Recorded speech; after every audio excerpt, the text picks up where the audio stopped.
Yan, magandang tanghali po sa ating lahat.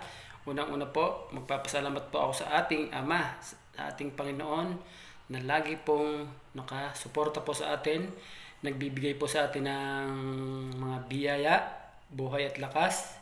Lagi po nakaalala sa atin. Maraming pong salamat sa ating Panginoon Diyos. Siyempre, magpapasalamat po ako sa aking mga magulang. Yan, sa nanay ko, siya po ay aking #1 na followers. Yan, sa aking mga kapatid, dyan po sa Baylan, Cavite. Maraming salamat po sa pagsuporta nyo sa akin.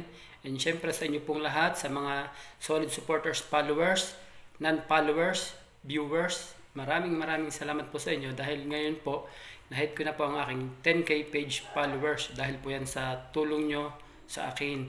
And syempre, nagpapasalamat din po ako sa aking mga sponsor, sa mga nagbigay po ng pailaw para ipamahagi sa inyo. Nagbigay po sa akin ng Ipon Piso Gcash Challenge.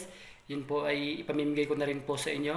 Dahil sa inyo po yan, pipili po ako ng 10 followers para ipamahagi po sa inyo ngayon. Tapos po, pasalamatan ko na rin po kayo lahat. Yung mga shoutout po sa ating lahat, sa aking mga followers na OFW, magigiting na OFW. Shoutout po sa inyo lahat at magandang tanghali po. God bless po sa ating lahat at saludo po ako sa inyo.